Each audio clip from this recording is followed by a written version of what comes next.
Merci d'être avec nous sur BFM Alsace. C'est l'heure comme chaque semaine de C'est votre emploi en partenariat avec Top Sortie. Bonsoir Anne-Sophie Martin. Bonsoir Arthur. On parle de M&M's, tout à fait. On parle de l'entreprise Mars, de la plus grosse usine d'Europe de M&M's qui est Il n'y a pas que les M&M's chez Mars. Mais... Oui, tout à fait. À Haguenau, 150 millions de billes M&M's fabriquées par jour à Haguenau. Et notre invitée est Sophie Cardot. Vous êtes directrice des ressources humaines chez Mars. Bonjour. Bonjour. Avec le sommet Choose France, c'était le 13 mai dernier. L'américain Mars a annoncé 50 millions d'euros d'investissement sur ses 4 usines en Alsace, ce qui va générer des emplois. Vous recrutez 60 postes actuellement en Alsace pour l'année 2024. Sophie Cardot, vous pouvez nous parler de ces postes ? Tout à fait. Alors Mars France a annoncé 130 millions d'investissements sur tout le territoire français et en effet, comme vous le dites, 50 millions en Alsace sur les 4 sites alsaciens. On va recruter d'ici 2025 60 opérateurs de production, donc des conducteurs de ligne, sur nos 4 sites alsaciens, qui sont, puisqu'on ne fabrique pas que des M&M's en effet. Donc à Haguenau, on fabrique des M&M's, c'est la plus grosse usine européenne. On a aussi Steinbourg, où on fabrique des Mars en barres glacées sous des marques d'usine de glace. L'usine de glace, sous des marques Snickers ou Mars. On a l'usine de Bissheim, dans le Haut-Rhin, où on va fabriquer la base pour chewing-gum, qui va ensuite être produite pour les autres usines sœurs et pour donner nos marques Freedent ou Airways, par exemple. Et enfin, l'usine d'Ernolsheim sur Bruche, où on fabrique de l'alimentation pour les animaux sous forme liquide, sous forme humide, pardon, pas liquide, type Sheba, Pédigré ou encore Whiskas. Donc, opérateur de production, conducteur de ligne, c'est ce que vous recherchez. C'est difficile à recruter car c'est du travail posté. L'usine fonctionne 7 jours sur 7, 24 heures sur 24. Ça s'arrête jamais ? Tout à fait, c'est du travail posté. Pour faire 150 millions de M&M's par jour, il faut y aller. Il faut carburer. Donc, par exemple, à Haguenau, on est en 5-8. Ça veut dire qu'un opérateur va travailler 2 matins, 2 après-midi, 2 nuits, puis avoir 4 jours de repos. Donc c'est vrai que c'est un rythme un peu particulier. Donc ce profil d'opérateur de production, donc on va lui demander de conduire son équipement, que ce soit la fabrication des M&M's ou des barres glacées ou autres, ou à l'emballage. Et il va devoir surveiller l'équipement, faire les réglages ou faire encore le premier diagnostic en cas de panne. Et puis, ce qui est important aussi chez nous, évidemment, c'est le contrôle qualité, pour veiller à la traçabilité et à la qualité et l'intégrité de nos produits. Et torréfier aussi les cacahuètes, car il y a un gros investissement qui va pour... Tout à fait. Vous êtes bien au courant, Anne-Sophie. La torréfaction des cacahuètes. En effet, nous créons donc, il y a un investissement sur Haguenau et également sur la torréfication, la torréfaction, je ne sais pas, donc ça c'est le café. Mais voilà, pour frire les cacahuètes. Donc ça fait partie de notre process de production et on va recruter du coup 20 nouveaux postes d'opérateurs pour ce process. Pour une grosse nouvelle machine, c'est ça ? C'est même un nouveau bâtiment et voilà, tout un nouveau process. Jusqu'ici, on reçoit les cacahuètes déjà frites et là, on va le faire sur place. Les salaires sont attractifs ? Les salaires sont très attractifs. On recrute à partir de 39 000 euros bruts par an. Donc ça fait 3 250 euros bruts par mois. Alors si on moyennise... Tout compris. Tout compris. Voilà. C'est-à-dire tout compris.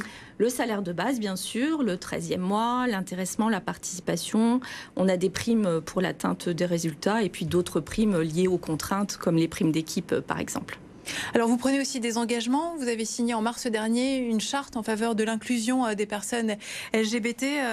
Ça veut dire qu'on garantit un environnement de travail respectueux, quelle que soit l'orientation sexuelle des employés, c'est ça ? C'est pour lutter contre les discriminations Tout à fait ça. Concrètement, ça veut dire quoi ? Vous mettez quoi en œuvre ? C'est important pour Mars que le bien-être des collaborateurs est très important. Et donc il est important que chacun puisse se sentir et être soi-même au travail. Donc on a signé cette charte avec l'association L'Autre Cercle qui nous engage à la fois dans la mise en place d'un environnement de travail inclusif. Donc on met en place des formations de sensibilisation pour ouvrir la parole aussi et puis lutter contre des propos, des situations qui seraient inappropriées. On veille aussi au traitement, à l'égalité de traitement au niveau des droits et notamment dans nos pratiques RH, l'acquisition des congés, ce genre de choses en cas d'adoption. Voilà, c'est quelque chose qui nous qui nous interpellent et sur lesquels on est très intentionnel. C'est plus facile pour un collaborateur de faire son coming out, c'est ça, au boulot? En tout cas, on l'espère et on met tout en œuvre pour libérer la parole. Aussi, parmi les conditions de travail, on peut venir avec son chien. Ça, c'est sur l'usine d'Arnoldsheim sur Bruges. Tout à fait. Tout à fait. Depuis 40 ans. Le chien vient tout seul, il y a du Sheba et du Whiskas là-bas. Tout à fait. Et c'est un programme qui s'appelle Dog at Work, qui existe depuis 40 ans. Donc les collaborateurs... Depuis 40 ans, ah oui. Les collaborateurs peuvent amener leur chien au bureau. Et les vertus Donc sont vous étiez avérées. avant-gardiste, parce que maintenant on voit qu'il y a certaines mairies qui autorisent à leurs employés de venir avec leur chien. Ça se passe comment en fait? Oui. Alors il faut que le chien soit calme et un comportement validé, je dirais. Chien gentil. Chien gentil qui n'aboie pas toutes les 5 minutes. Mais voilà, le chien vient avec le collaborateur, il reste au bureau, à côté de lui. Il y a des aires de promenade dans le parc à côté, voilà, et ça a des vertus apaisantes et de bien-être pour tout le monde, y compris pour les collègues. Et les maîtres... Mais attendez, il y a peut-être des collègues allergiques? Comment ça se passe dans ces cas-là? Alors bon, il y a des zones où on peut se mettre à l'écart et globalement on n'a pas de soucis. Il n'y a pas des collaborateurs qui râlent en disant il m'énerve avec son chien, lui. Non. Et qui décide la limite entre un chien très gentil, supportable, moyennement supportable, comment ça devient insupportable? Il y a un certain nombre de critères. C'est le manager, c'est ça? Comment ça Non, il y a un certain nombre de critères et je peux vous dire que les collaborateurs n'amènent pas des chiens qui seraient insupportables parce qu'eux aussi il faut qu'ils travaillent. Donc, Et alors en quoi ça participe au bien-être c'est très équipe? apaisant. Vous l'aviez dit, dans les mairies, c'est avéré. Il y a aussi des expériences dans les EHPAD ou dans des hôpitaux. Voilà, ça calme, ça permet aussi d'avoir un lien particulier avec l'animal. Donc voilà. L'ambiance de travail est plus détendue? Tout à fait. Et après le Covid, vous avez eu de plus en plus de salariés qui sont venus avec leurs chiens. Tout à fait. La période de confinement et de télétravail, évidemment, les collaborateurs ont eu l'habitude de rester avec leurs animaux de compagnie. Et donc, on a eu 3 fois plus d'animaux et de chiens sur site après la période Covid. Pourquoi vous faites ça dans votre usine qui fabrique justement des produits pour les animaux? C'est le hasard? Non, c'est que dans les usines où on fabrique de l'alimentation animale et de la confiserie, on a des règles particulières et donc on doit mettre des séparations. Donc ça n'est pas possible sur l'ensemble de nos sites pour l'instant. Et juste je terminerai par un mot de jargon. Vous parlez non pas de collaborateurs, mais d'associés, c'est ça? Oui. C'est pour motiver davantage les salariés? Associés, pas dans la forme financière de la définition. Oui, ça veut dire quelque chose, un associé. Mais c'est-à-dire que chez Mars, les collaborateurs sont appelés associés, parce qu'il y a une relation un peu unique entre Mars et ses collaborateurs. On dit qu'on ne travaille pas pour Mars, mais avec Mars. Donc on va demander beaucoup d'initiatives, de la responsabilité de la part de nos collaborateurs, mais on va aussi investir beaucoup dans leur développement, leurs conditions de travail et leur formation.